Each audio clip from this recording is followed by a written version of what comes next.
Hey guys, Rukshan here, and I just wanted to make a video about Brett Sutton's non-apology, his BS apology today about going to a party in Canberra, the awards night in Canberra.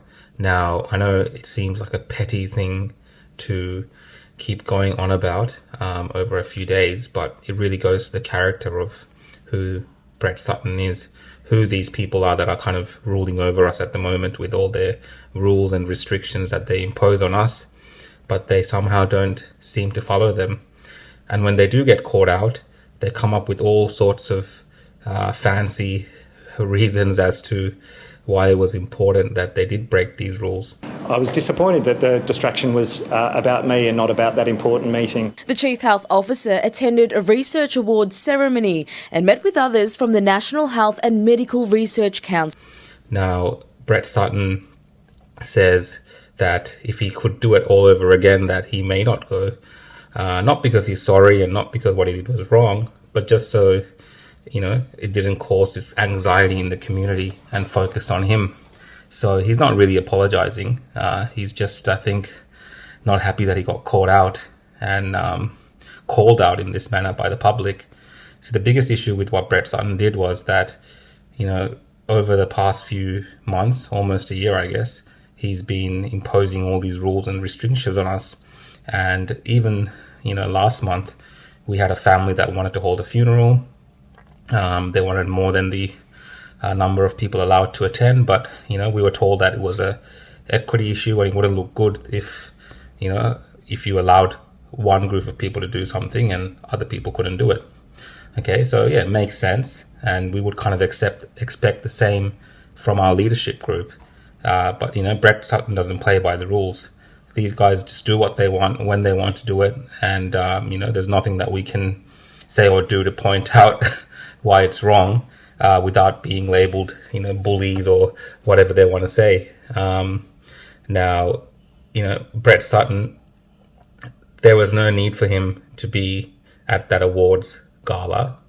Even the meetings that they had, because we had other people that zoomed into the meetings from Northern Territory, I think from Western Australia.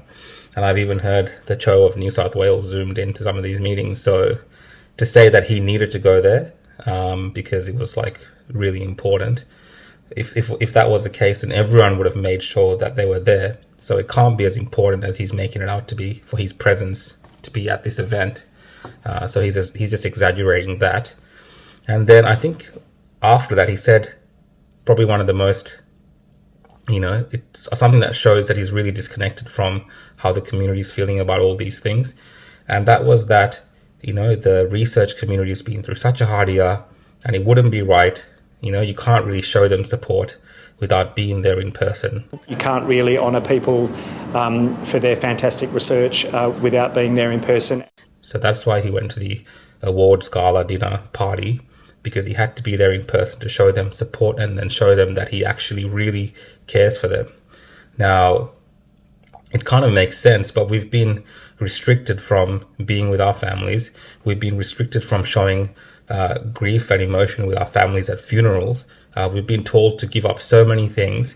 And here Brett Sutton saying that, you can't really, without being somewhere in person, you can't really show the kind of support that you need to show. No shit, Brett Sutton. That's what people have been saying for a long time.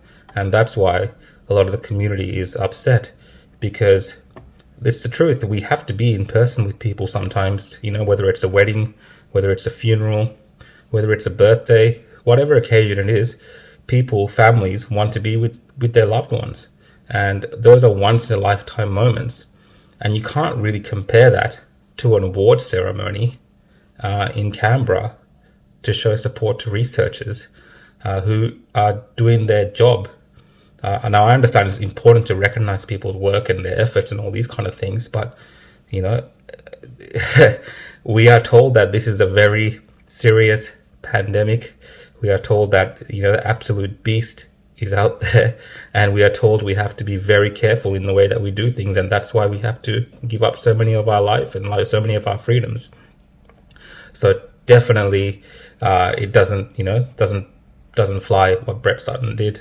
And, I don't think there's an absolute beast if Brett Sutton's gallivanting around like this to these kind of parties. It just doesn't add up.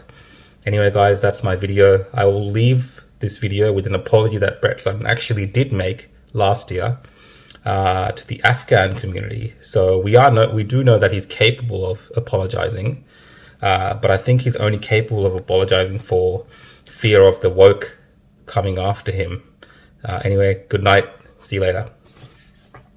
I might start with an apology. I know that members of the Afghan community might have felt singled out by statements I made recently. That was absolutely not my intention.